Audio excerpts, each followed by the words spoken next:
So, there's a good chance that you've heard about the PS5 Pro and the big hubbub. But a quick refresher is that Sony announced the PS5 Pro this week.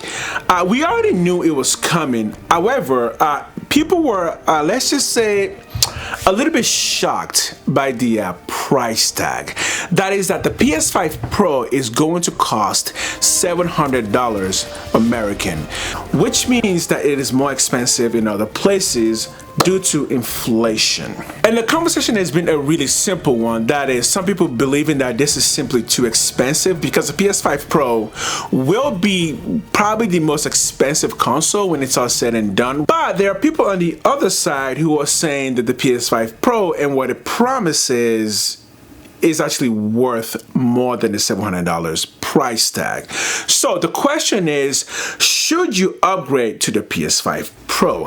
And the answer to that, believe it or not, is actually a pretty simple one. That is, if you are satisfied with the PS5, then no, you do not need to upgrade to the PS5 Pro.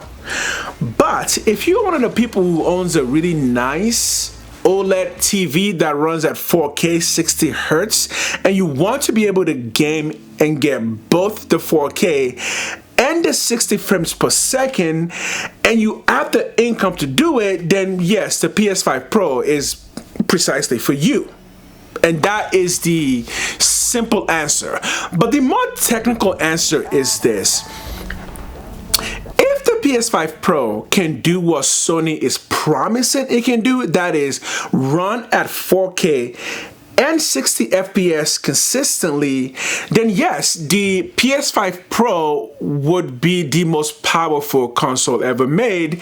And not only that, Sony is including a new technology that they are calling PSSR. This is basically the same as DLSS on PC, but Sony is developing their own system in-house, their own AI system that is promising to ensure that games always run at both 4K and 60 frames per second, unless the game developer doesn't want their games to do that. But assuming they do, then yes, the PS5 Pro can run that. But with that aside, I actually think the possibility of PSSR is the number one reason to get the PS5 Pro.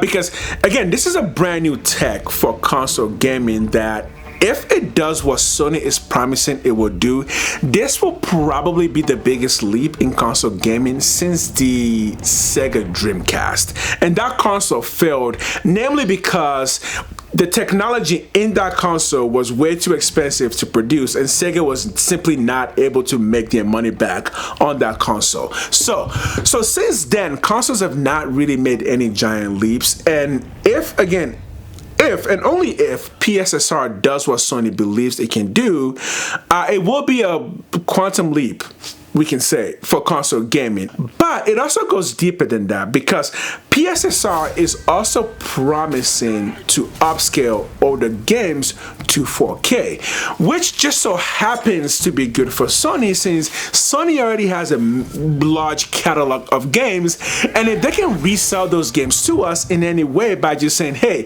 remember that game you played on the PS2? Well, PSSR can upscale that into 4K and just make it look better.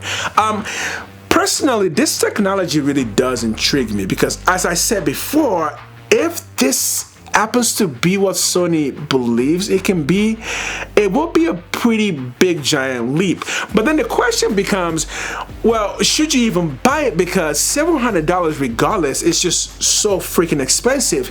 If you bought a console today for $700, well, how much is a PS6 going to cost? $900? But it really does come down to the simple question: do you have a TV that can even run 4K 60 and looks good? Because if you do, then the next question for you is a pretty simple one. Do you have the income to get a PS5 Pro that's more enhanced than the PS5, even though there will be no material difference other than your games just looking and running more smoothly? So again, if you have the income for that, then yes, you should absolutely get the PS5 Pro. And as it were, Sony is making it specifically for people like you who are able to afford it. So yes. Thank you for watching.